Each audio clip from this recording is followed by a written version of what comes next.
z moje strani Sandra Jenko iz Slovenskega gledališkega inštituta, teatrologinja, kososina pedagoginja in predvsem strastna ljubiteljica gledališča in tudi gledališka pedagoginja. In danes pa tukaj nekako v težki vlogi pravzaprav pripraviti slovo tej naši lepi stavbi in seveda nekako popotnico tudi za novo prihodnost.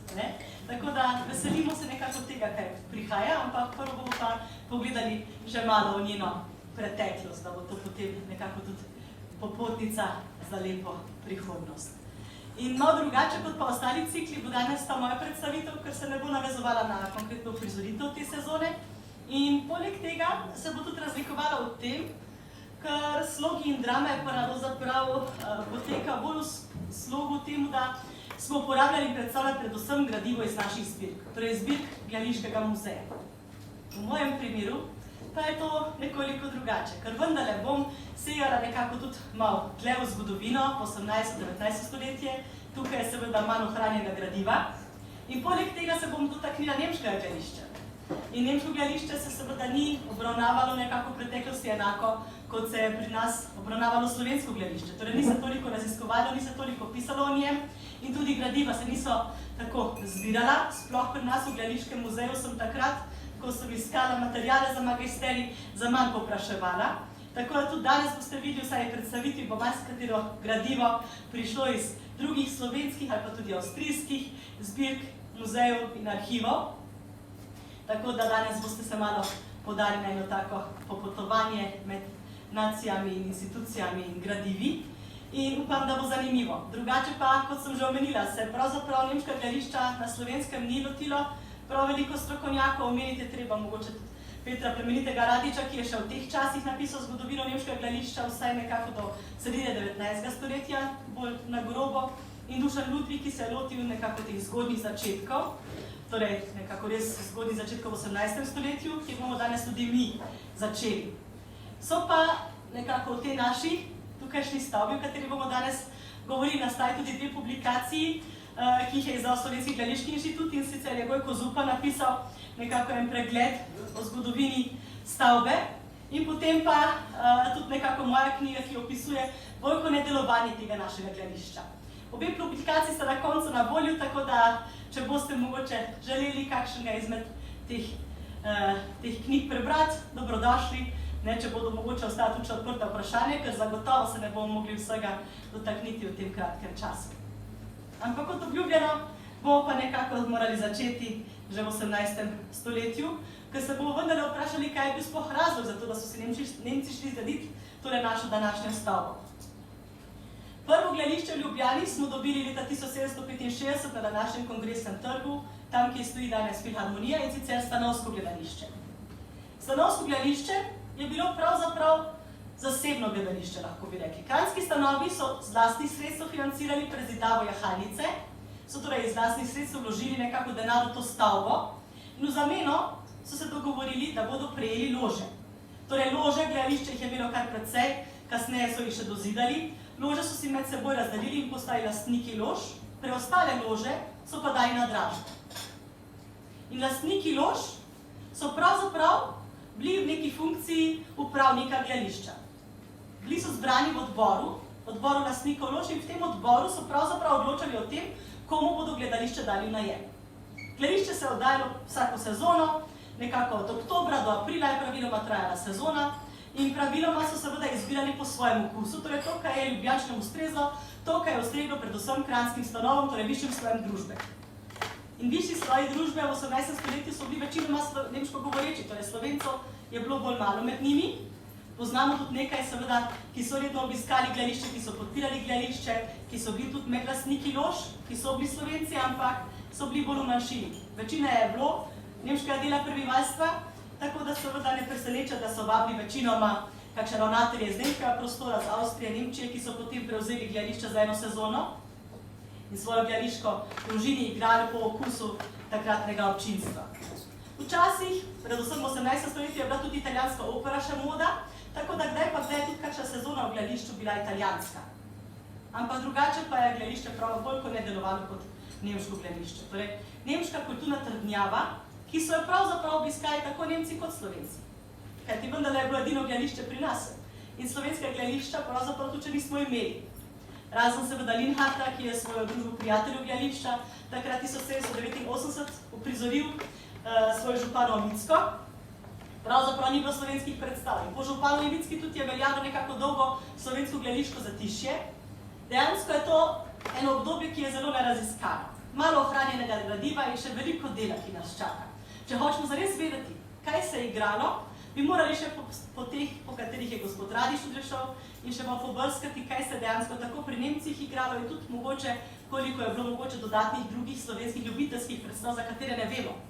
Tako da tukaj še imamo kar veliko dela za opraviti, ampak vemo pa zagotovo, da je nemško gledališče nekako bilo dominantno v tej stavbi, vse dokler ni se dramatično društvo, ki je bilo ustanovljeno 1867, borilo za to, da bi tudi slovensko gledališče lahko nastopalo.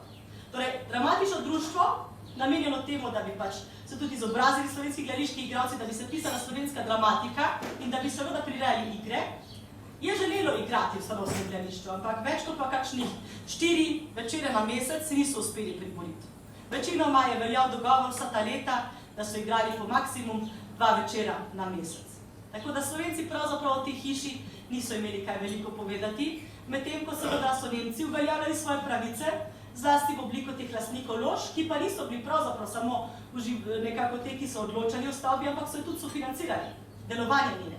Kar pomeni, ravnatelju so dali vsako leto tudi subvencijo za obratovanje gledališča, so financirali zadevco in seveda so si potem tudi nekako pripisali pravico, da lahko odloča tudi o tem, kaj želijo gledati. Vse se pa je obrnilo, ko je 1887 gledališče pogorelo. Sredi noči je izbruhnil požar na takratnem kongresnem trgu in gasilci, ki so pravzaprav prišli prepozno gasiti stavbo, so pravzaprav reševali samo še sosednji 3 stavbi. Gledališče je bilo izgubljeno. Kriva naj bi bila cigara ali pa pipa, ki je bila pozabljena v eni izmed lož na desni strani gledališča. Torej, od tam naj bi se širil po podatkih, ki so jih takrat gasilci raziskovali, pa tudi policija, od tam naj bi se širil požar in seveda prvo je izbruhnil čez streho in se pravzaprav razglodal že čez celo stavbo, ki je bila lesena, iz blaga je bilo veliko elementov in zato seveda nekako tudi ostalo obzidje, nekako zunanjo, ki je pravzaprav bilo kot ena lopinca okrog gledališča, ni mogla rešiti nekako izgubljeno stavbo. Torej, ta zunanja, nekako lepo okrašena lopina z leseno notranjostjo pravzaprav ni morala nič kaj rešiti te stavbe. In tako da so seveda Ljubljančani hitro ugotovili, da tukaj na tem mestu ne bodo mogli več postaviti gledališča. Zdelo se jim je neprimerno in premajhno. Predvsem pa so na ta večer ne jokali samo hišnik in njegova žena, ki so živela v hiši te stavbi, in tudi se ne samo ravnatelj, ki je moral sezono končati, izgubil vse svojo opremo, kostume, knjige, vse, kar je bilo v gledališču shranjenega in se odpraviti dalje. Žalovali so predvsem lastniki lož, ker z ložami so pogorile tudi njihove pravice. Kaj jim je koristil ključ, ki so ga mogoče iz generacije v generacijo podedovali svojim otrokom, kaj jim je koristil ključ do lože, ki je ni bilo več. In hkrati z ložami, kot rečeno, pogorile tudi pravice. Naenkrat nisi mogel več odločati o tem, kdo bo v gledališču igral. In s tem se seveda lastniki lož niso želeli zadovoljiti. Lastniki lož so šli v boj. Želeli so nekako iztožiti pravice, iztožiti odškodnino. Dobili so eno manjšo odškodnino, ker je bilo gledališče seveda zavarovano, in tako, da so nekaj malega denarja dobili, ampak na deželni ravni pa niso mogli doseči ničesar.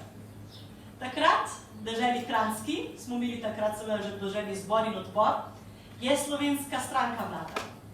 In Slovencem seveda ni bilo v interesu, da bi Nemci uživali na gledališkem področju enake privilegije kot doslej. Tako da niso mogli doseči, da bi se njihovi privilegiji ohranili tudi ob gradnji novega gledališča, in hkrati pa tudi za Nemce niti ni bilo gotovo, kako se bo njihova usoda nadaljevala. In ker komiteja teh lastnikov lož ni več bilo, je bilo čas ustanoviti novo nekako ustanovo, ki bi zastopala pravice nemškega gledališča. In to je bilo Nemško gledališko društvo. 1888, torej eno leto po požaru, so ga ustanovili v Ljubljani in predvsem so si postavili kot cilj, da ohranjeno nemško gledališče. Torej, nemško gledališče, nemški jezik, nemška kultura morajo ostati živo, zato naj bi se gledališče zavzemalo in kot nekako prvi stavek v statutu lahko preberejo tudi, da se naj zavzamejo za gradnjo gledališke hiše. Torej, gradnja nove gledališke hiše je bil en izmed ciljev gledališkega društva. In gledališko društvo je pravzaprav zraslo podobno kot številna druga nemška društva, nekako iz kroga podobnih ljudi, podobno mislečih ljudi in iz kroga zelo majhnega kroga ljudi. Takrat smo Nemci tukaj v Ljubljani bili manjšina, torej seveda nekako ni jih bilo toliko spet, da ne bi se nekako srečevali v enakih društvih, enakih organizacijah in pravzaprav bi lahko rekli, je gledališko društvo zraslo kot tudi del Kranjske hranilnice. Ker pravzaprav so tudi nekako v odboru Nemškega gledališkega društva sedele podobne osebe, kot so sedele tudi na vodstvenih položajih v Kranjski hranilnici, kar je bilo za Nemško gledališko društvo seveda odlično. Če imaš ti Kranjsko hranilnico v banku, tako rekoč financerja, kot zaveznika, je to lahko za delovanje samo odlično in seveda je obetalo, da bodo se lahko z tega vira tudi lahko financirali svojo dejavnost. To prednost so zagotovo imeli pred Slovenskim dramatičnim društvom. Dramatično društvo se je moralo za svoje pravice tako rekoč boriti samo, brez nekega financerja v svoji strani. Ampak pred deželo sta pa bila pravzaprav oba enaka. Torej, Kranjska dežela ni mogla delati nekih razlik med Nemškim gledališkim društvom, ki je imel močnega financerja, in dramatičnim društvom, ki seveda te finančne podpore, ki so imeli Nemci, ni imelo. Pred deželnim zborom in odborom sta oba enaka. Torej, oba so se morali boriti za svoje gledališče, za obstoj svoje drame, nekako svojega igranja, svojega gledališča.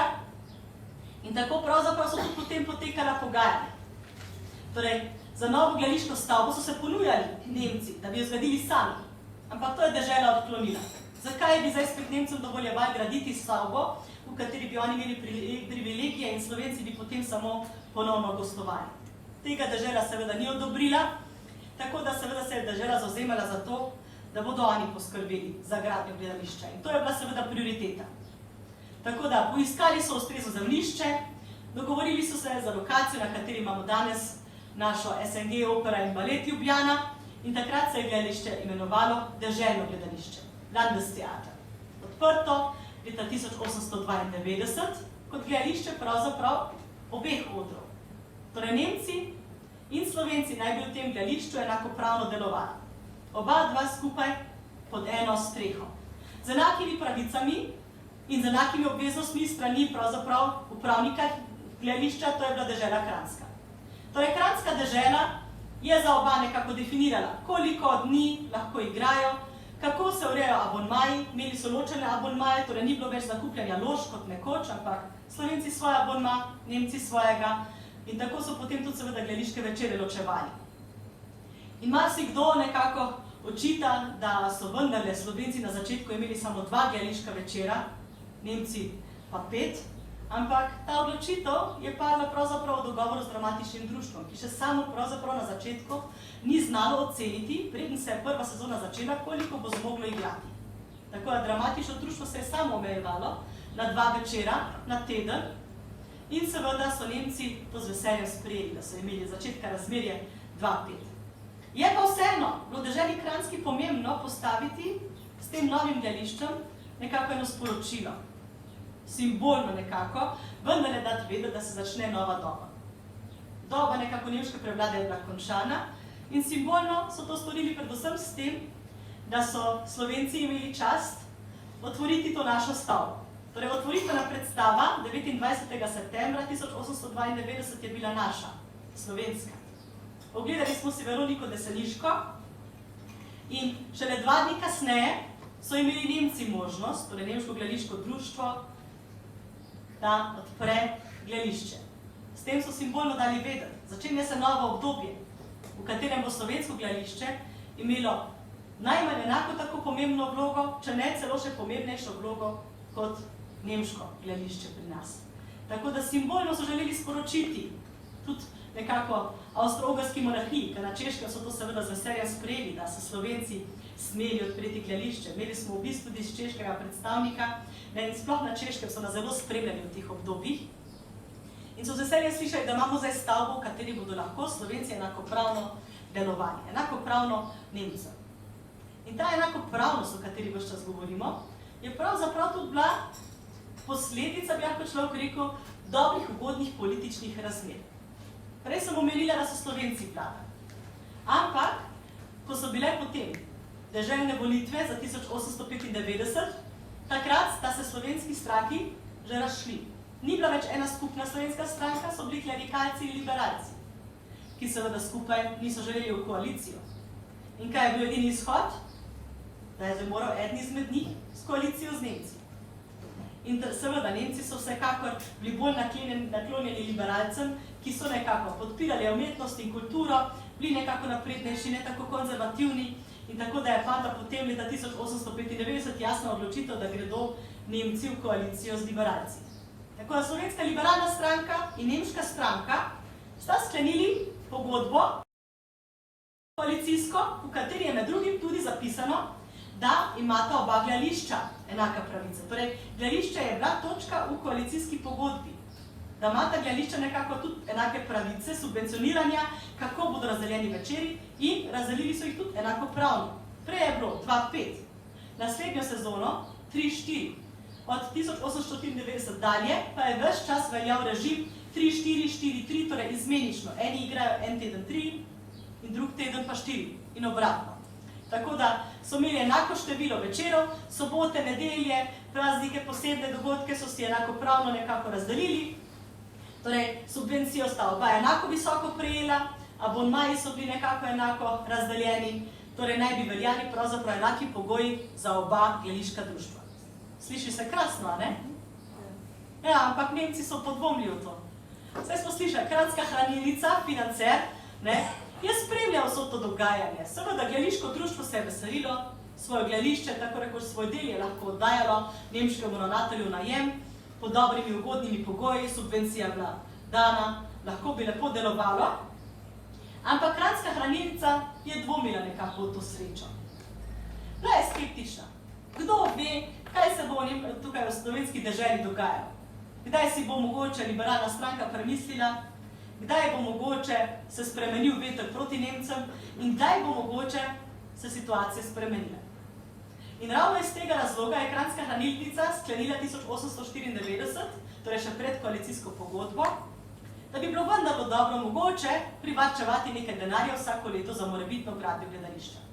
Ustanovili so torej gradbeni fond, v katerega so vsako leto vplačevali 20.000 goldinarjev oziroma kasneje 40.000 kron, ko se je spremenila. Tako da 40.000 kron vsako leto na stran so dajali za morebitno kasnejšo gradnjo samostojne gledališke stavbe za Nemce. Kasneje so lahko Nemci tudi ta denar uporabljali nekako, da so si dopolnili svoje sredstva za obratovanje gledališča, ampak večino denarja je nekako ostalo v tem fondu. In pravzaprav so imeli, bi lahko človek rekel, tudi v Kranjski hranilnici prav svojim občutkom. Razmere so se obrnile. Namreč, klerikalci so velika trka na vrata liberalcev, kaj se vi tukaj nekje povezujete z Nemci? A niste vendarle Slovenci? Kje je vaša slovenskost? Kaj se s temi Nemci tam neki družite, kaj se borite za njihove pravice, kaj se gre za neko enakopravnost? In seveda so poudarjali liberalci, Slovenci smo! In med drugim je posledica tega tudi, da so leta 1905 glasovali za volilno reformo. Volilna reforma, ki je 1908 prinesla klerikalni stranki absolutno zmago na volitvah in absolutno večino v deželnem zboru. Torej, konec je bilo nemško-slovenske koalicije in tudi liberalci so bili pravzaprav tisti, ki so največ izgubili na volitvah. Hoteli so pravzaprav izkazati, kako slovenski so s tem, da so sledili temu, kaj so klerikalci predlagali in s tem izdali svojega koalicijskega partnerja. 1905 so se počutili Nemci izdani in za njih je pravzaprav v tem trenutku veljalo, da je koalicijska pogodba končana. Sodelovanje je končano in tako dobro, kot je do takrat bilo, ne bo nikoli več. Počutili so se izdane in zaradi tega je ravno ta neprijeten, neugoden občutek nas.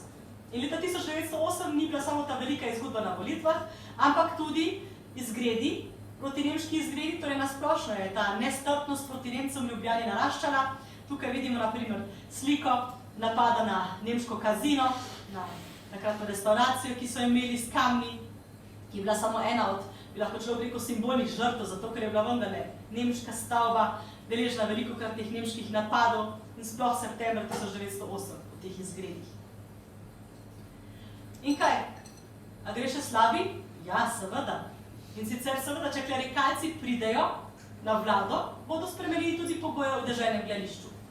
Ne samo za Nemce, za oba.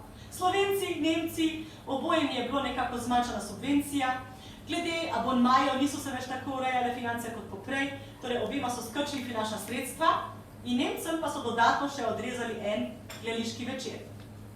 Odslej naj bi Nemci igrali samo še v ponedeljkih, sredah in petkih, kar so veljali kot slabši gledališki večeri.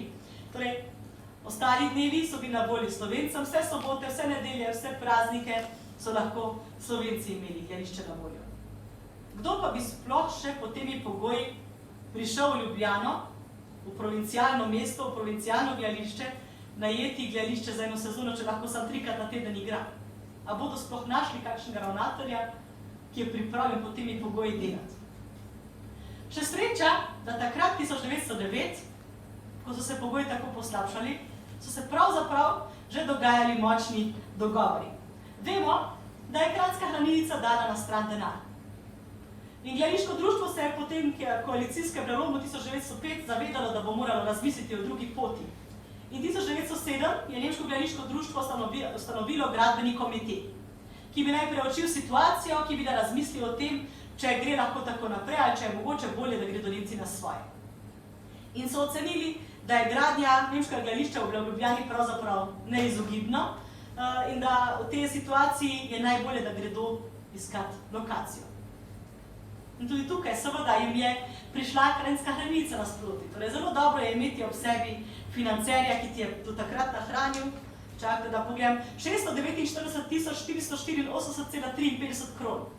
Torej, 650.000 kron za gradnjo novega gledališča in za iskanje ustreznega zemljišča. In ustrezno zemljišče so jim pravzaprav tudi pomagali v Kranjski hranilnici najti. Poglejmo še malenko zgled v zgodovino. Tukaj vidimo na te ortofoto montaži nekako, te naše mestne načrto, zemljevid Emone, čez današnji zemljevid. In tukaj vidimo, jasno v tem, nekako v tem kotičku, v tej inzuli, današnjo Dramo. Torej, izkopava na levo in desno od našega glavnega vhoda že izdajajo, da smo bili znotraj mestnega obzidja Emone, da smo bili ob glavni ulici, blizu severnih vrat, mestnih vrat, nekako malo bolj severno od glavnega foruma, tako da smo bili na dokaj elitni lokaciji že takrat. Nekoliko kasneje, v 18. stoletju, opazimo, da tukaj, če pogledamo pri številki 30, to je lokacija, na kateri se zdaj nahajamo, so tudi zarisani pri Frojančiču na načrtu že dve stavbi, prav tako pomembni za ta čas, drugače ne bi bili označeni. In ena izmed teh stavb je bil tale Baloš, neke vrste plesna dvorana, Ballhaus, torej igrišče, igralnica, nekako prostor, v katerem so lahko ljudje uživali svoj prosti čas, plesali, naj bi imeli tudi jahalnico in športne igrišča, tako da različne nekako dejavnosti. In poleg tega pa naj bi stala tam še gostilna pri Cankarju.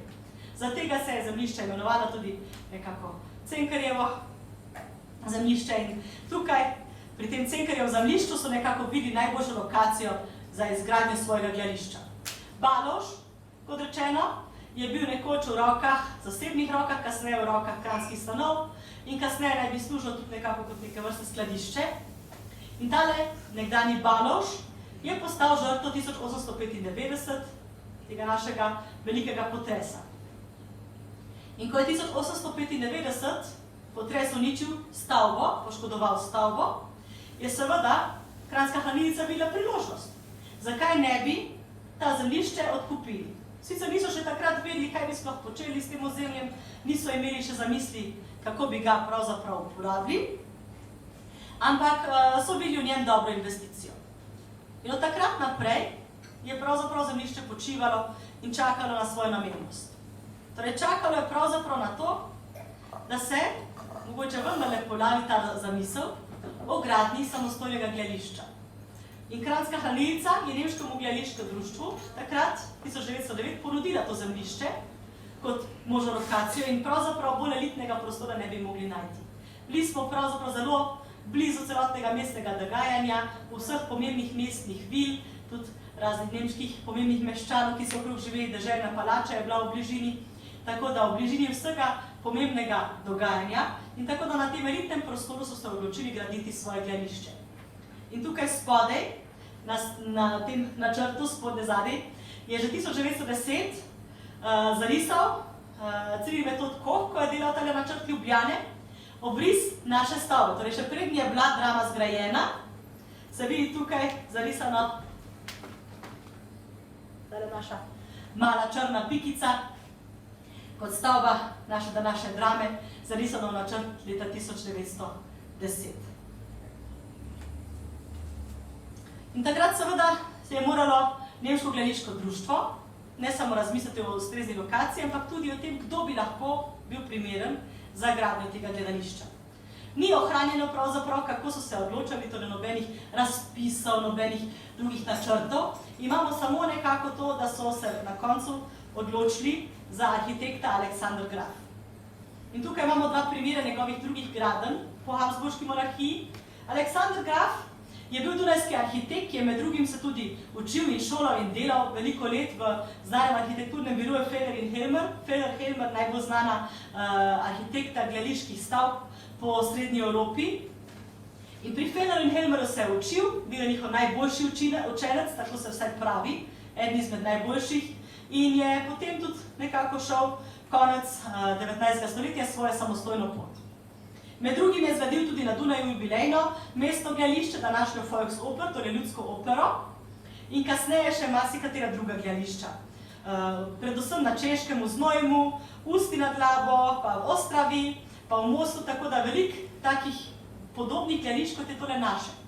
Gledališča po naročilu nemške manjšine, torej nemška manjšina, ki si je želela gledališko stavbo in pravzaprav tudi podobne velikosti, torej take neke srednje manjše velikosti, in tako da je pravzaprav Alexander Graf postal neke vrste specialist za gradnjo tovrstnih manjših gledališč nemške manjšine.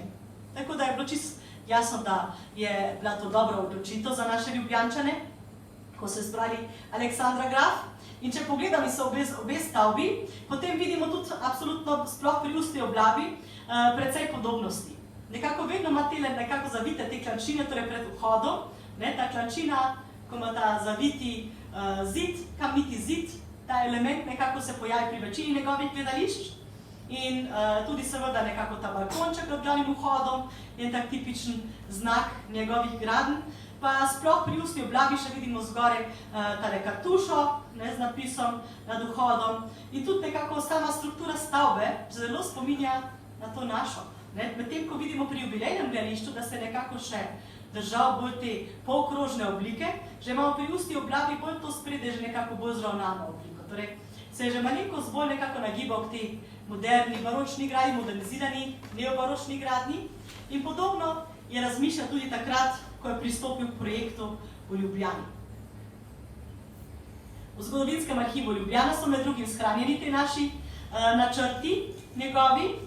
On jih je narisal leta 1909, torej 31. avgusta jih je oddal nemškemu gledališkemu društvu, ki jih je potem kratko zatem že v septembru odobrilo in potem so morali načrti seveda skozi katera roka.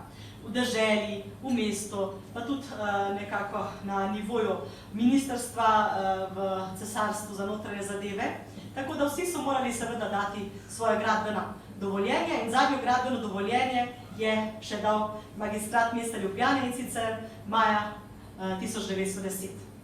Tako da so pravzaprav imeli gledališko stavbo, ki je lahko s temi gradbenimi dovoljenji začela graditi šele pravzaprav maja 1910, ampak kdo bi pravzaprav čakal tako dolgo, če so ugodne razmere.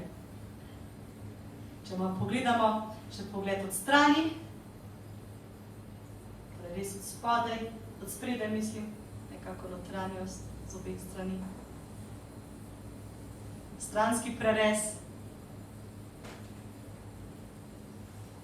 Pravzaprav leta 1909 so bili zelo ugodni pogoji. Takrat pravzaprav je bila blaga zima in zakaj ne bi mogoče začeli z izkopavanji. Zemljišče je bilo itak že njihovo, Kranjska hranilnica jim je ga zagotovila, morali so ga seveda odkupiti, niso ga kar tako podobrili, ampak prodali so ga po zelo simbolni ceni, nekaj čez 70.000 kron so takrat dali in pravzaprav je Kranjska hranilnica lahko denar sama sebi nakazala, se je vendar prišlo z njenega glediškega gradbenega fonda. Tako da denar z enega računa na drugega pravzaprav, ampak vsaj simbolno, da ni kdo očital, da nekako dajo vse v dar Nemčem, da Kranjska hranilnica mogoče preveč sodeluje z glediškim društvom, da je vse šlo uradno. Ampak seveda takrat, ko je načrtoval tole gledališče, je moral imeti v mislih, da je nemška manjšina v Ljubljani omejena, zato tudi seveda gledališča ni bilo preveliko, tudi finančno seveda so morali ostati na realnih tleh. Aleksander Graf je veljal za arhitekta, ki ni bil nekje preveč požrešen in ki ni delal nekih nerealnih konceptov. Ostal je pri vseh svojih načrtih v mejah tega, kar je imelo tudi gledališko društvo na voljo, na Češkem, na Slovenskem, in tako da so potem tudi bili zelo zadovoljni z njim.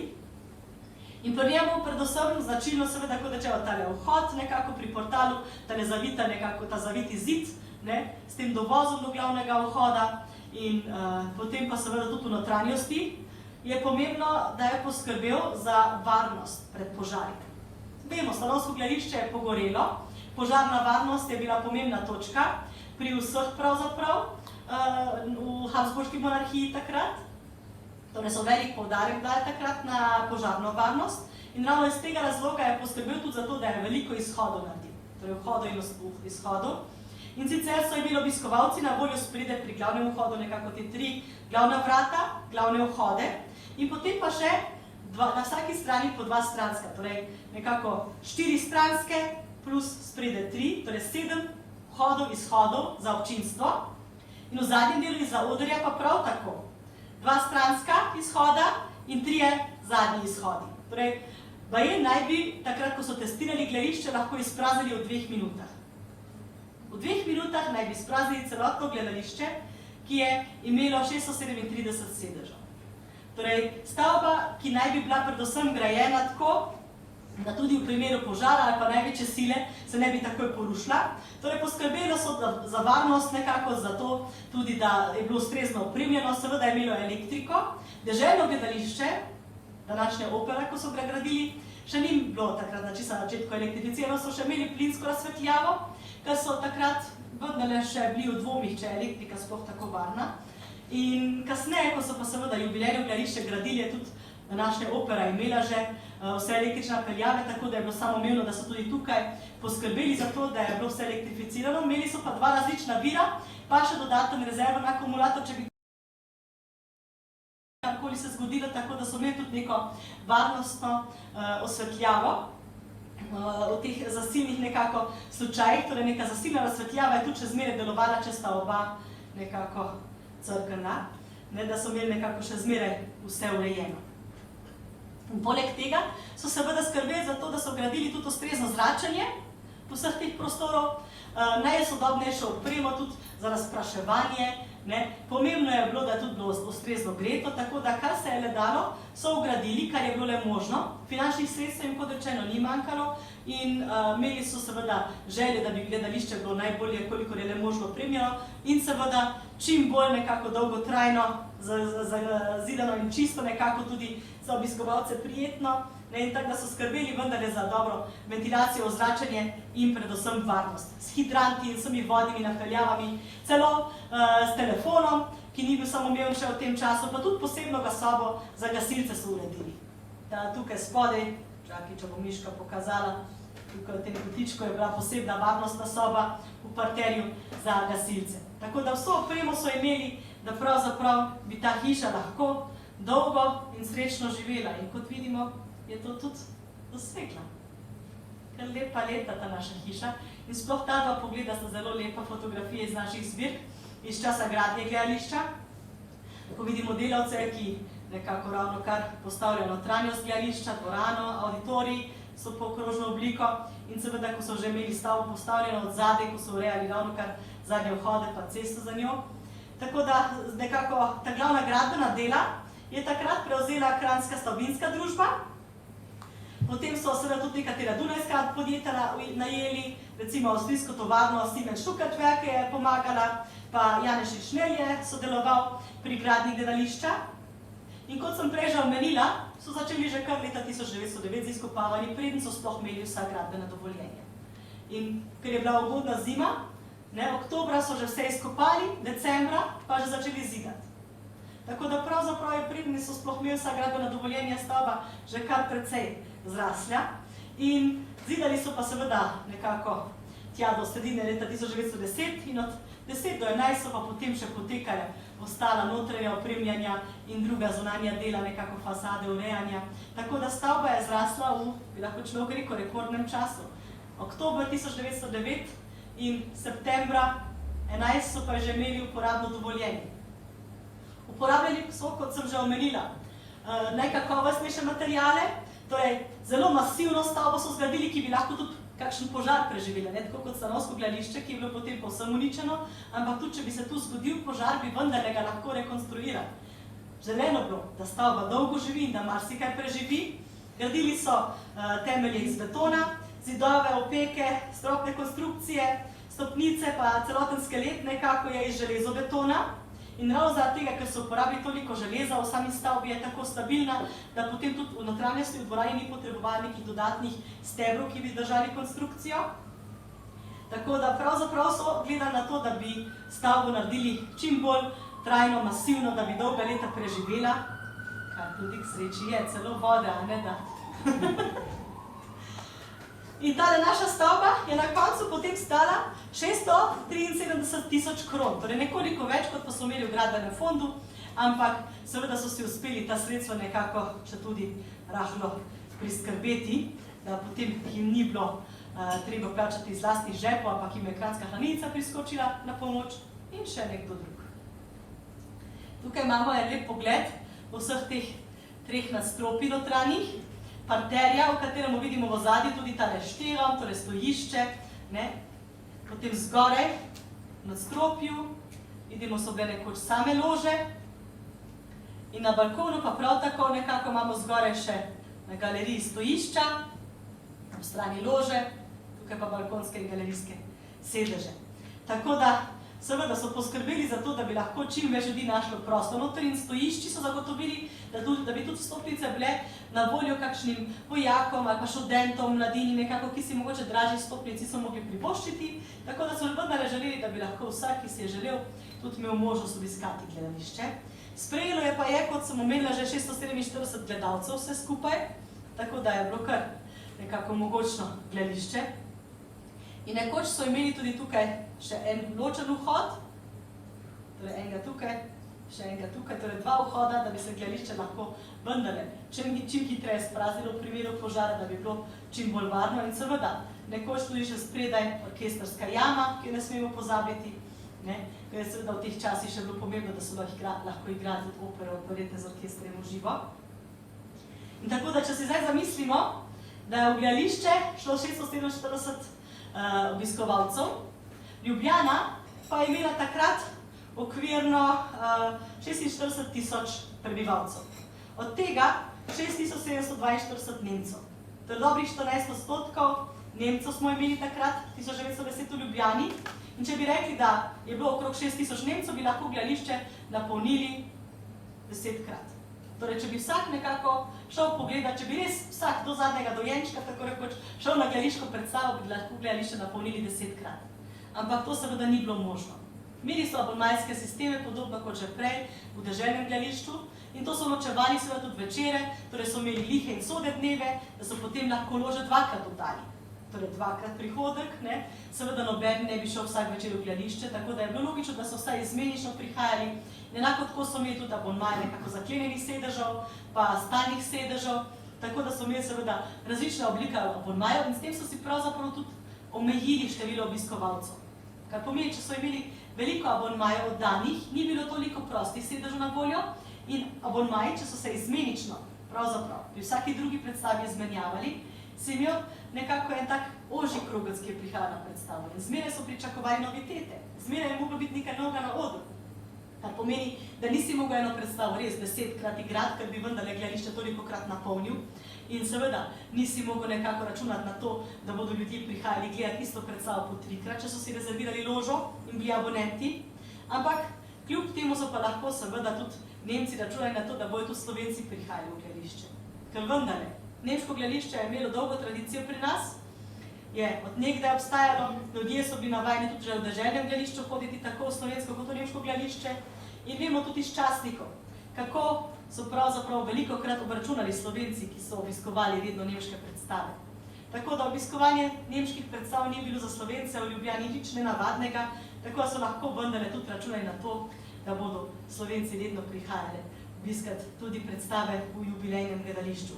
Torej, kljub temu, da so zdaj naenkrat predvidena 2 gledališča.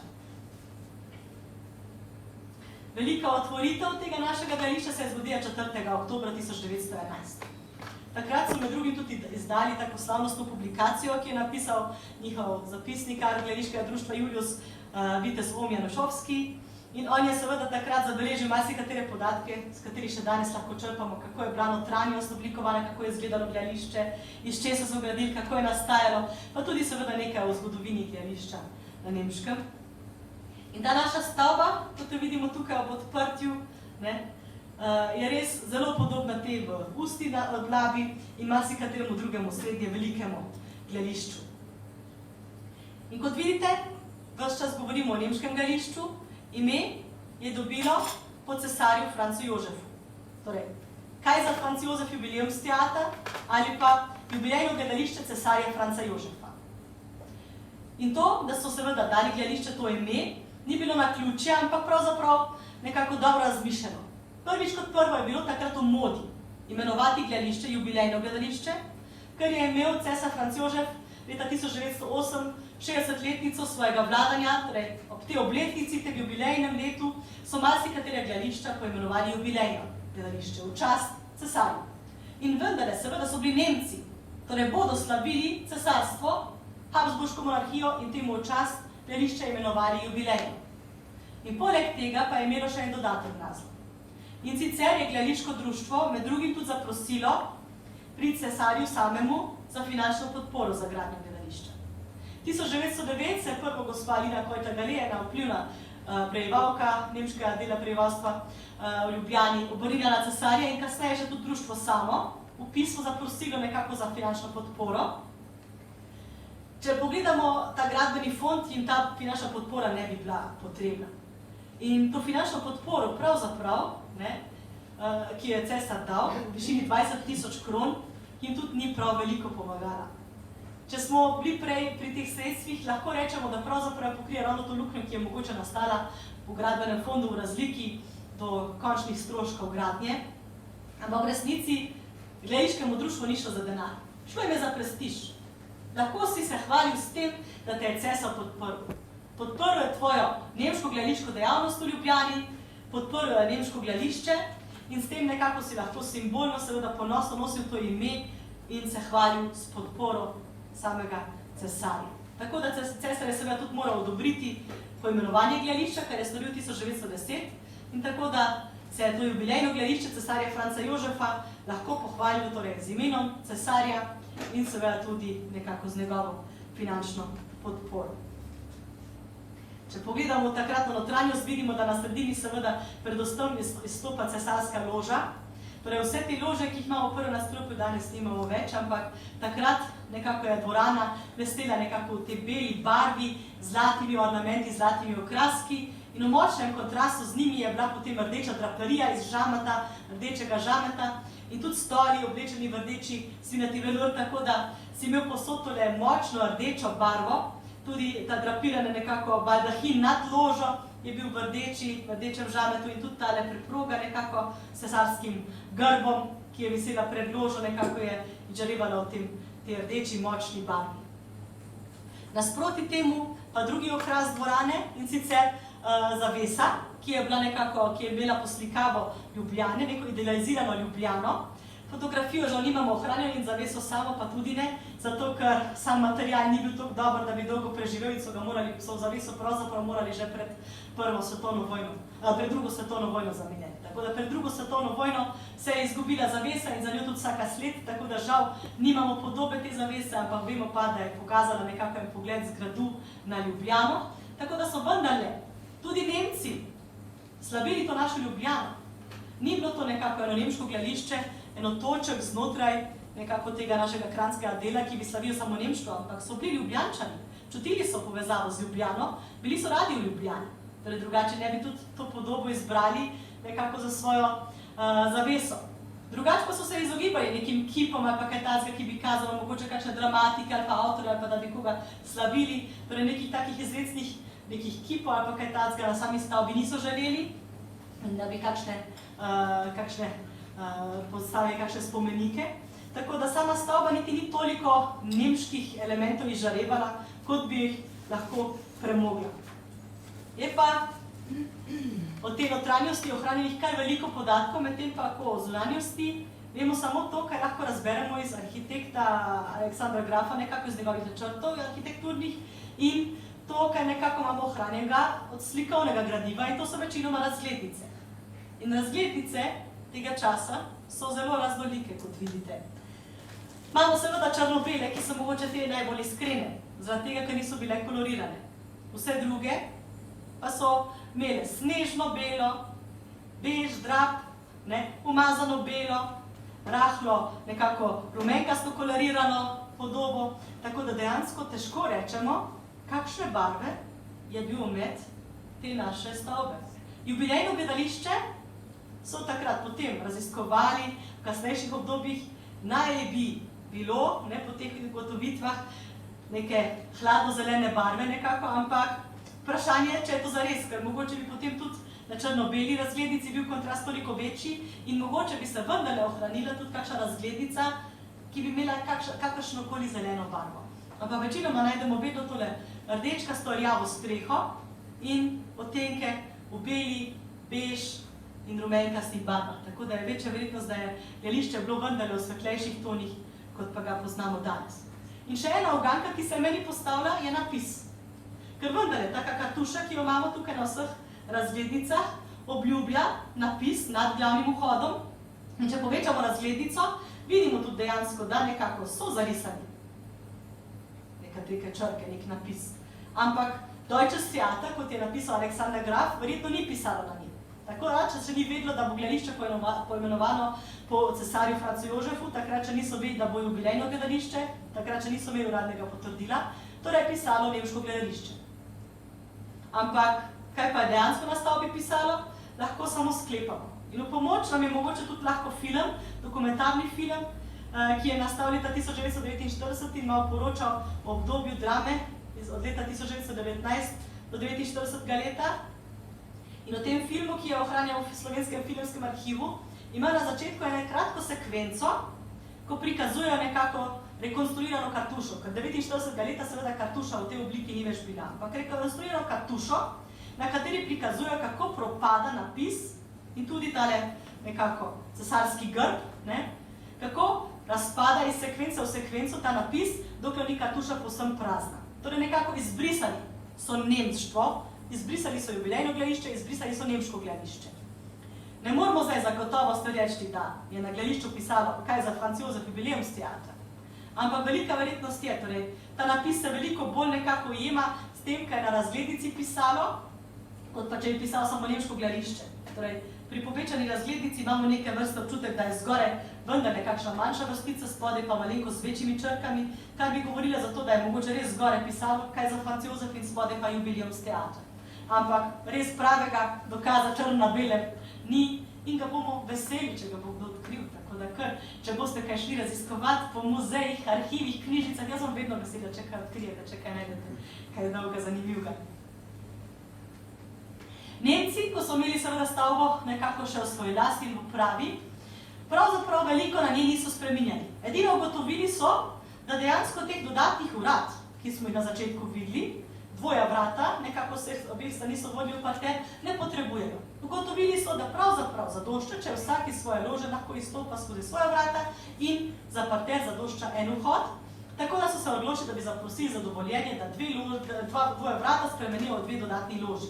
Torej dve dodatni loži, pomeni več sedežev dodatne, več abonmajev, več prihodkov in to seveda so jim takrat leta 1912 odobrili, da so lahko že nekako po prvi sezoni spremenili vhodna vrata v 2 dodatni loži v parterju. Drugih večjih gradbenih sprememb pa Nemci v teh časih niso naredili. Edino ugotovili so nekaj, s čim se še danes soočamo. Namreč, da ni prostora. Že takrat jim je manjkalo enostavno prostora, kam bi shranjevali svojo opremo, kulise. Vedno so jim morali po sezoni peljati v skladišče, s tem se je seveda zmeraj nekaj poškodovalo, ko so vozili stvari v oddaljeno skladišče. S tem, da se seveda vedno nekaj poškoduje, je bilo treba veliko vložiti v popravke, da ne govorimo o tem, da je bilo treba najeti še stavbo nekje na odročnem kraju. In takrat jim je spet na pomoč priskočila Kranjska hranilnica s predlogom.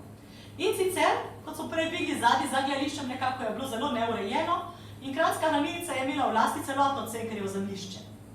In za gledališčem je bilo potrebno urediti še ulico. Torej, z mestom so se takrat 1911-12 dogovarjali, kako bodo uredili ulico, ki je nosila takrat ime Cesarja Avgusta ulica. In za to ulico, za gledališčem, pravzaprav tudi stavbo, načrtovano kot nekako večstanovanjski objekt, današnja nemška hiša. In za to nemško hišo so se nekoliko dlje dogovarjali, tako da ta kompleks so potem začeli graditi leta 1913-14 in takrat so potem razmišljali o tem, da bi mogoče v samem tem kompleksu lahko ponudili nemškemu gledališkemu društvu v uporabo en del stavbe kot skladišče za kulise.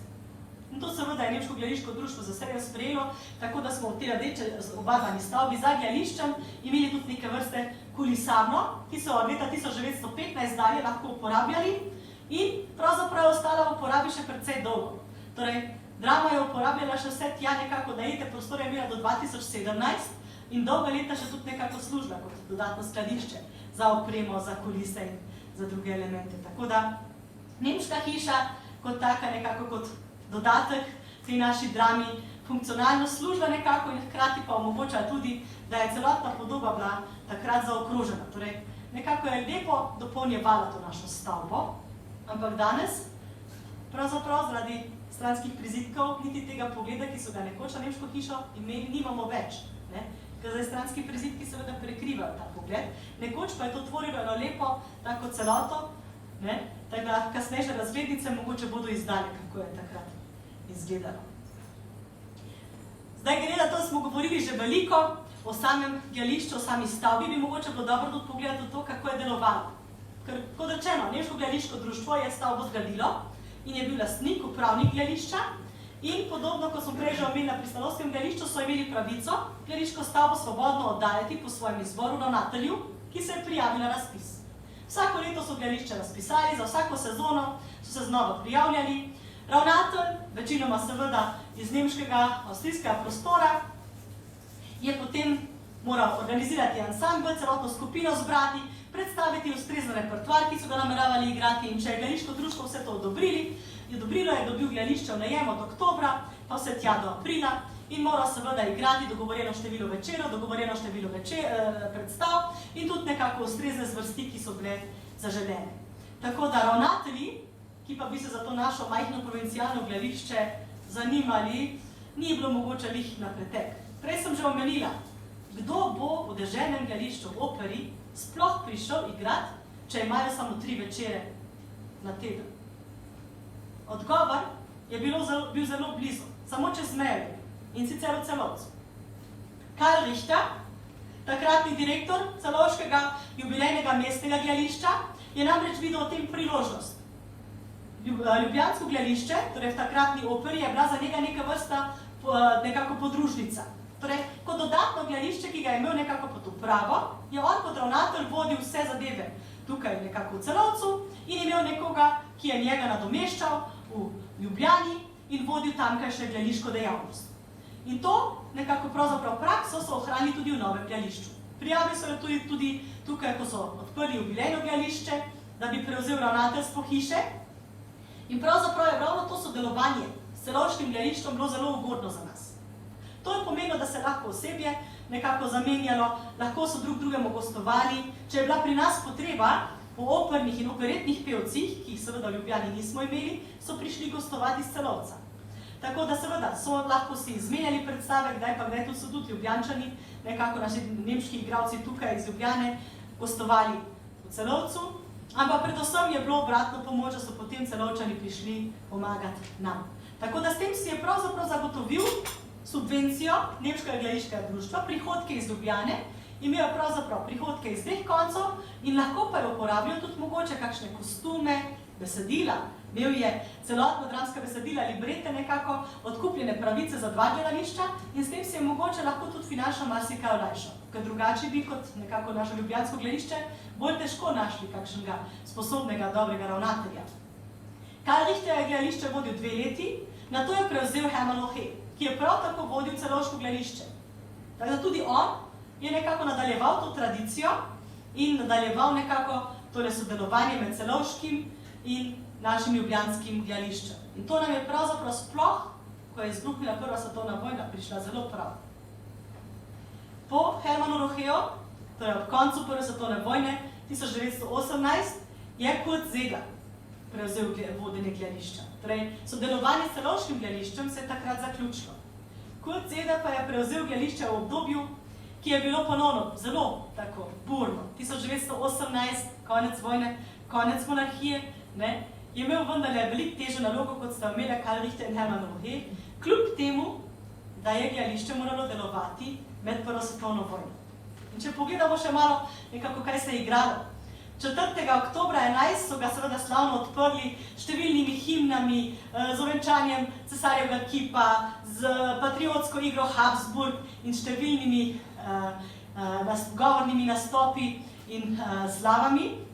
Ampak drugače se repertoar tega našega ljubljanskega provincialnega gledališča ni prav zelo razlikovalo od drugih nekako nemških provincialnih gledališč, kajti igrali so seveda predvsem po okusu občinstva. Torej, igrali so to, kaj nekako so ljudje želeli videti, to so bile bolj lahkotne igre, zabavne igre, nekaj za dušo, malo oper in operet, pa seveda tudi nekaj otroških predstav. Slavili so Schillerja velikokrat vsako leto, vsaj z eno predstavo. In imeli so tudi občasno kakšne gledališke večere, po 2 predstavi, recimo prvo eno krajšo igro, kasneje malo daljšo, ali pa recimo popoldansko predstavo in nato še večerno. Tako da igrali so praviloma 4-krat do 5-krat na teden, torej 4 gledališke večere so imeli s 4 do 5 predstavami.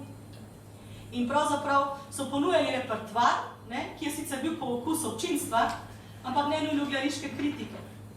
Na primer, preberem, kaj so leta 1913 napisali. V borbi med idealizmom in materializmom zmaga slednji. Saj je boj proti poplitvenosti okusov in slabim instinktom ljudstva boj z mlini na veter. Razvija se celo en košček kulturne sile tega časa. Občinstvo v gledališču ne išče umskih užitkov. Išče samo zabavo in razvedrilo. In gledališčnik, ki mu jo ponuja, pride na svoj račun. In to je pravzaprav bilo edino, kaj je štelo. Priti na svoj račun. Napolniti gledališče. Igrate tako, da bo občinstvo zadovoljno.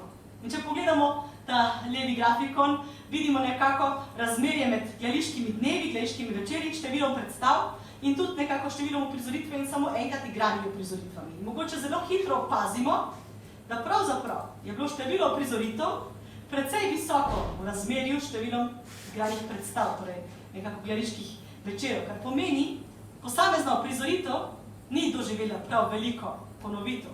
Sploh v sezoni 16-17, 17-18 vidimo, da je bilo ogromno uprizoritev, ki so bile igrane samo po enkrat. In če govorimo vedno o uprizoritvah, jubilejno gledališče ne moremo imenovati tipično repertoarno gledališče. Tu govorimo o gledališču, ki je imelo dejansko nekako tu pri nas, v današnji drami imamo seveda predstave, ki se igra po več sezon.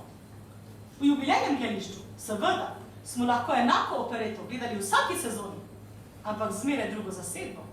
Kajti ansambel se je zamenjal. Iz Celovca in iz drugih krajev Habsburške monarhije so prišli drugi igralci. Ni bilo stalnega ansambla, ni bilo stalne ekipe, ni bilo istega režiserja. Mogoče so uporabljali enake kulise, enake kostume, ampak to je bilo mogoče vse, kaj je ostalo v to prizoritve. Tako da nekako ne moremo govoriti sploh o tem, da se nekako spored prenaša iz sezone v sezono, ampak zmeraj je bilo novo. Vsaka sezona nov začetek, vsako sezono odkrivanje na novo. In dominirale so predvsem seveda lahkotnejše zvrsti, zabavnejše igre, veselo igre, komedije, borke, false, ljudske igre, to, kaj pač želel gledalec takrat gledati. Operete in opere pa so si lahko privoščili v Ljubljani predvsem ravno zaradi tega sodelovanja s celovškim gledališčem. Resnejših iger pa so bolj iskali. In ker sem že omenjala težavne razmere med vojno, gledališče je lahko živelo samo zato, ker seveda so takrat tudi igralci ostali brez delovnih mest. Ni vsako gledališče obratovalo. Seveda so pozivali, da kjer je le možno, da gledališče odprejo med vojno. Zato, da ljudje nudijo razvedrilo, da jim nudijo možnost obiskovanja nekih dogodkov, ki bi jih lahko sprostili, ampak niso vsa mesta tega zmogla. In zato seveda so se v Ljubljani še toliko bolj pohvalili, ko so kljub vojni lahko odprli to našo gledališče. Med drugim piše v gledališki kritiki, bodoči zgodovina Ljubljane bo lahko izpostavil, da je jubilejno gledališče cesarja Franca Jožefa sredi svetovne vojne, ko je daljno grmenje orožja ob Soči odmevalo v mestu, imelo redno gledališko sezono z lastnim osebjem, ki je zapisal leta 1915. Torej, pohvalili so se s tem, da nekako so bili sposobni izpostaviti gledališče. In marsikateri igralci, ki so bili mogoče zaposleni v manjših gledališčih, v manjših krajih, ali pa tudi recimo v večjih gledališčih, ki niso mogli obratovati, so bili tako rekoč brez svojih stalnih zaposlitev in so bili hvaležni, da so imeli v Ljubljani možnost igrati. Tako smo leta ravno v prvi sezoni, 1915-16, imeli najboljši ansambl v vseh dosedanjih sezonah. Torej, kritik jih je zelo pohvalil, odlično so igrali, na takem nivoju pravzaprav predstav še nismo imeli. V naslednjih sezonah je ta nivo sicer precej padel in sploh, če vidimo, kako veliko iger so igrali samo po enkrat, je to pomenilo za igralce tudi, da so morali seveda v zelo kratkem času se naučiti novih besedil, skočiti iz ene vloge v drugo, kar je pomenilo, da se tudi niso ustrezno pripravili, pozabljali besedila in se včasih iz šepetalca slišalo več kot pa samih igralcev. In tudi kulise, če so na odru postavili igro, ki bi naigrala nekje na Tajskem, ampak stala je pa gor na igri neka hutica nekako iz gozdička in videl se je namesto nekega tropskega gozda, gozdiček iz janka in metke, potem vemo, koliko so v teh časih nekako bili založeni tudi z opremo. Tako da tudi tu se seveda niso mogli ravno pohvaliti. Ampak je pa vojna na vseh področjih vplivala na repertoar, ker seveda so izbirali igre, ki so bili predvsem od nemških pisateljev, torej niso igrali nekako igre svojih sovražnikov, niso smeli igrati, tudi na tujem ozemlju niso smeli igrati. In tu na primer je en zanimiv primer iz leta 17, ko ravno piše, v predstavi njegova sobarica je kritik nekako izpostavil, da je burka se baje dogajala na Dunaju in je baje od Maxa Schönauer. V resnici pa je izvira neposredno iz Pariza in od gospoda Pavla Bildova ter Maurica Hennequina. To dejstvo je treba izpostaviti, da pokažemo, da so se zavedali tega zavajanja in so poskusili prikriti, da ta roba izvira iz tabora sovražnikov. Torej, kritiku seveda to ni ušlo. Splošen gledališki obiskovalec je seveda mislil, da gleda nemške igre na nemškem ozemlju, ampak da bi igra igrala takrat v Franciji ali pa kje drugje, to ni bilo dopustno. Tako da seveda so prilagajali v igrah prizorišča, spremenili so tudi nekakšnega avtorja, torej prikrili so dejanske podatke. In tudi preimenovali so like. Tako da kdo ve, kako so se takrat nekateri imenovali liki znanih iger, ki jih danes nekako še gledamo, ampak takrat jih niso smeli imenovati. Kdo ve, kdo je bil Hamlet, če je sploh smel biti danc in če so smeli sploh Shakespeare igrati. Tako da v teh časih ni bilo njih v modi igrati igre, ki so se dogajali na bojišču, ker vojne so imeli že dovolj. In ko so prej slišali, odmevalo je do Ljubljane.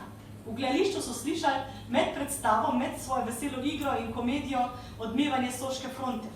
In med drugim so tudi predstave prekinjali zato, da so poročali z bojišča.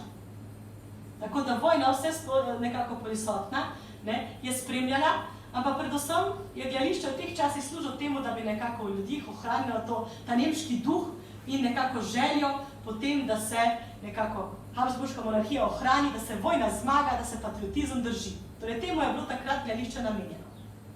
Slovenci pa med prvo svetovno vojno gledališča pravzaprav niso imeli. Zbudili so se v koncu vojne, ko so ustanovili gledališki konzorcij, ki se je leta 1918 ponovno priboril do tega, da so lahko z dramatičnim društvom začeli sezono v nekdanjem deželnem gledališču, ki so ga zdaj imenovali Slovensko narodno gledališče. In takrat, leta 1918, ob koncu Prve svetovne vojne, se je pravzaprav slovensko gledališče dvignilo nekako iz pepela, in je začelo pravzaprav čisto z nule, s svojim lastnim ansamblom, z lastnimi močmi, umetniškimi močmi, ne toliko tujcev, ki bi igrali, ampak dejansko slovenskimi igralci, so začeli povsem slovensko sezono in to tako močno, tako bogato, kot še nikoli poprej. Igrali so po 5-krat na teden, zmogli so vse razvrsti, od nekako komedij, resnih dram, pa vse tja do oper, vse so imeli na sporedu, torej bilo je pravzaprav na taki ravni, kot ga pred vojno niti nismo poznali. Nemci pa, kot rečeno, so s Kurtom Sederjem začeli novo obdobje, brez celovškega gledališča. Optimistični, da bo potem prinesel nov veter, več nekako novih iger, zanimivih iger, zahtevnejši repertoar, da bo dvignil nemško gledališče na višjo raven. Slovenci, Nemci, oboje optimistični, ampak Slovencem je tokrat veliko bolje kazalo. Prva svetovna vojna se je končala, ustanovila se je država Slovencev, Hrvatov in Srbov, kasneje potem še kraljevina Srbov, Hrvatov in Slovencev. In s tem seveda nekako so bile vsekakor boljše karte na strani Slovencev. Laibacher Zeitung, glavni medij nemškega gledališča, je bil ukinjen, niso več poročali o nemških predstavah, tako da seveda je bila težava ravno v tem, da Nemčiji sploh niso mogli več oglaševati svojih predstav. In tudi mi danes teže sledimo, kaj se v nemškem gledališču po nekako oktobru 1918 igralo.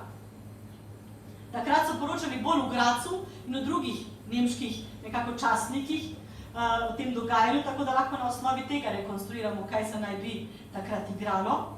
Ampak predvsem pa so se trudili, da bi sploh ohranili nemško gledališče živo. Slovencem pa je seveda prekipelo. In 1. januarja so imeli dokončno dovolj s tem nemškim izzivom. Takrat so v avstrijskem Grazer Tagblattu poročali, da s težkim napadom se je začel boj proti nemškemu odru.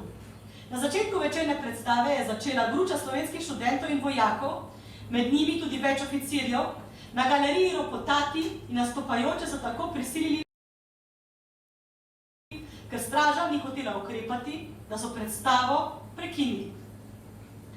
1. januarja 1919 prekinjena predstava, iskali so pomoč pri uradnih oblasteh, pri policiji in namesto tega, že takoj zatem, dobili odgovor, na raje prekinejo svojo dejavnost in še nekako v istem tednu tako rekoč prepoved nemških predstav. Iz prepovedi nemških predstav je Nemško gledališko društvo sklenilo, da kaj bo prazno gledališče tukaj stalo in so se odločili, da ga dajo v uporabo Slovencem. Slovenci pa so ponudbo seveda z veseljem sprejeli. Ta ponudba naj bi bila začasna, do nekako junija 1919. In takrat so Slovenci to priložnost zagrabili in se selili pravzaprav z vsemi svojimi močmi, nekako dramskimi močmi, v nekdanjo nemško stavbo. V nekdanjo nemško stavbo, kar je pomenilo, da so lahko Slovenci v tej sezoni slavili pravzaprav dve otvoritveni predstavi. Eno v starem gledališču, današnji operi, v deželnem gledališču Divji lovec, 29. septembra 18, in drugo 6. februarja 1919 s Tugomerjem, prvič uprizorjenem tukaj v današnji hiši. Še tale danes, marmorna tablica še danes nekako spominja na to prvo predstavo v tej hiši, leta 1919. In takrat seveda so nekako slovenski igralci bili optimistični, da smo dobili zdaj novo gledališko stavbo. O nemškem gledališkem društvu pa nikjer ni bilo več govora. Ni bilo nobenega uradnega prepisa, nobenega odkupa, nikjer ni dokumenta, ki bi dokazoval, kako je sploh stavba prišla v slovenske roke. Verjetno je bila kar nacionalizirana, tako da naenkrat je bila slovenska. Postala je Narodno gledališče v Ljubljani, Drama. Torej, imeli smo naenkrat dva narodna gledališča, v enem opero in balet in v drugem dramo. In tako hitro, kot se pravzaprav in gladko in mehko zgodila ta nekako sprememba, menjava te naši hiši, tako pravzaprav ta razglednica lepo prikazuje, kako je to bilo. Enostavno prečrtali so stari napis, pretipkali so ga z nekaj vzorci in dodali Ljubljana dramsko gledališče.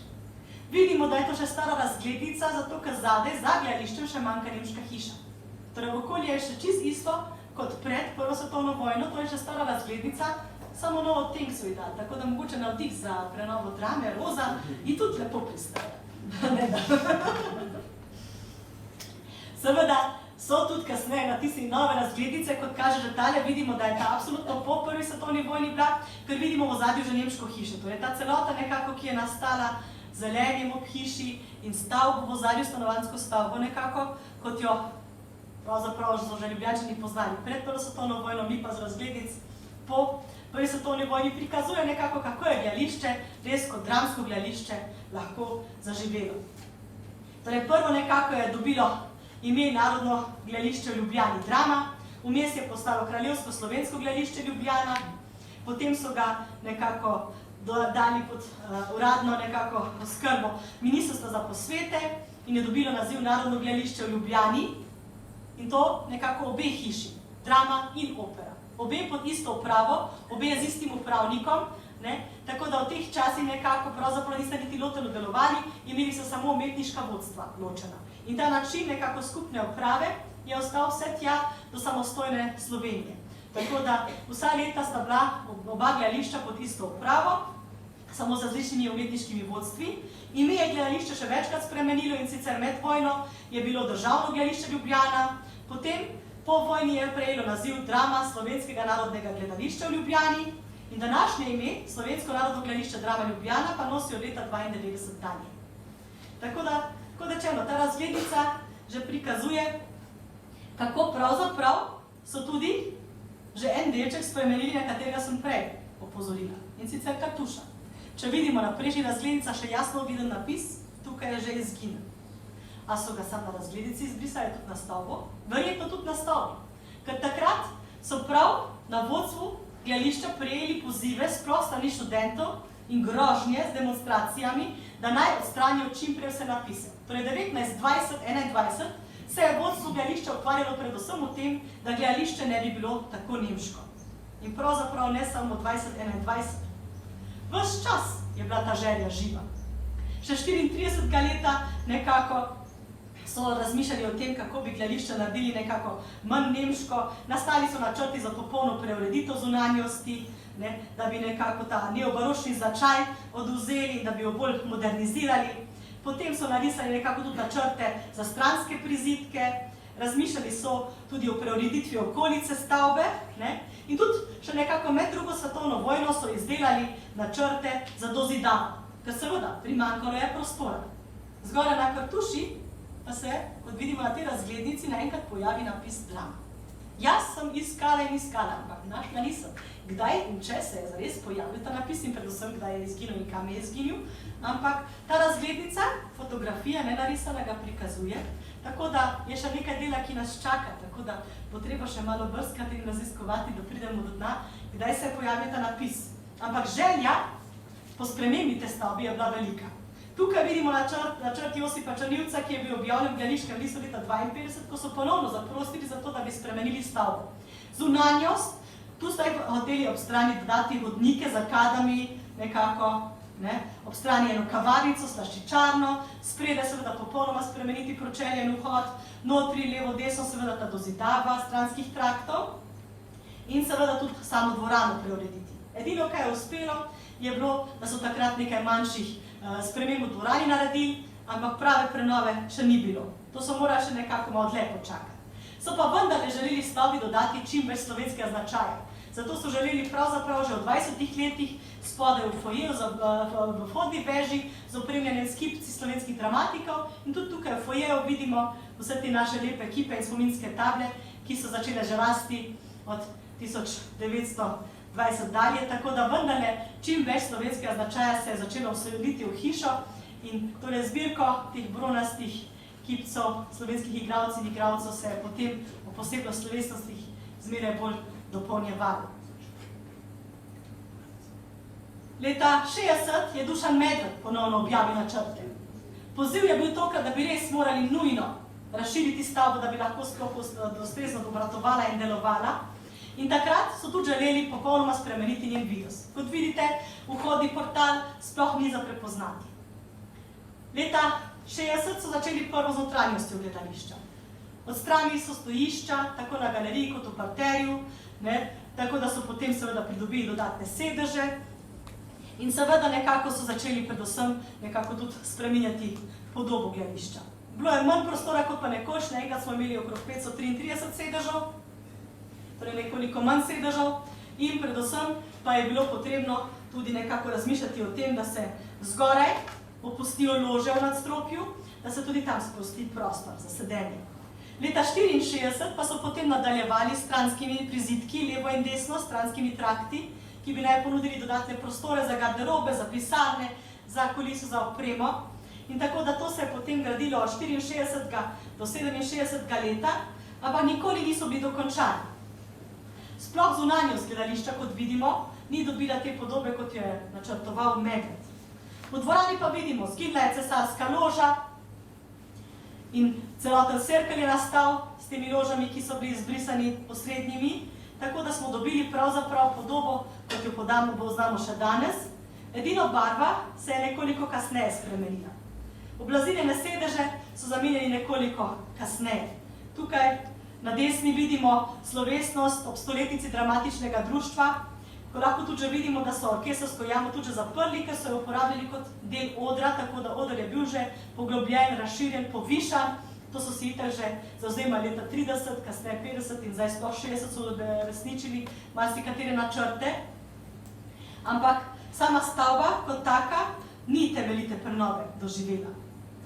Vidimo, da ni več v rdeči draperiji. V 80-ih letih so bili stoli tako dotrajani, da jih je bilo na novo treba tapecirati, to je nove stole smo dobili leta 78-79 in pravzaprav se nič ni ohranilo razen teh zlatih ornamentov in te bele barve v notranjosti, vse drugo, vse rdeče elemente je zamenjena tale bež drap barva nekako. In ta rjavkasti odtenek nekako, ki zdaj v dvorani živi, je tudi to nekako, kaj seveda deluje malenkost, meni osebno malenkost monotono, nima te živahnosti, ampak predvsem pa sporoča to, kar so želeli. Ni več spominja na to nemškost. Ni bilo več tako iz starih časov. Izbrisati staro je bila vedno želja. Ampak v 70-ih in 80-ih letih vsaj ne beremo več, kako so si želeli spremeniti zunanjost. Takrat so se očitno že malo navadili na to stavbo in je postala že njihova. Medtem, ko so v 60-ih še hrepeneli po modernizaciji celotnega kompleksa, se zdaj samo razmišlja o tem, kako vsaj sprednji del nekako ohraniti živega v tem neobaročnem slogu, da nekako se ta del ohrani, kot ga poznamo in mogoče se mu tudi povrne druga barva fasade, da bomo videli. Ampak, če morate verjeli ali ne, v stavbi se res marsikaj ni prenovilo. Okna, vrata, vse večinoma še iz leta 1911. Tudi odrska oprema, tehnika, marsikatere električne naprave, tudi še nekako vratujejo od takrat, samo posodobljene, prenovljene, adaptirane, popravljene, ampak marsikaj v tej naši stavbi živi še iz leta 1911. Stavba je dotrajana, nujna prenova. Potrebna zato, da bo lahko gledališče delovalo tako, kot si vsi želimo. Da bo lahko režiser tudi bolj bogate scenografije imel, zato ker trenutno oder tega ne omogoča. Nima te nosilnosti. Še zmeraj imamo vrvišče iz leta 1911, ki ga ročno upravljamo. Nimamo odrskih teh svetlobnih mostov, kot bi jih potrebovali. Tako da, jaz upam, da s tem današnjim nekako kratkim ali pa predolgim večerom smo dali temu našemu gledališču dobro popotnico in upam, da sem mogoče zbudila v komu zanimanje, da si prebere še kaj več in da bomo se čez nekaj let dobili ponovno tukaj, morda v novi kavarni, v prenovljeni stavbi in se skupaj veselili novih obdobij.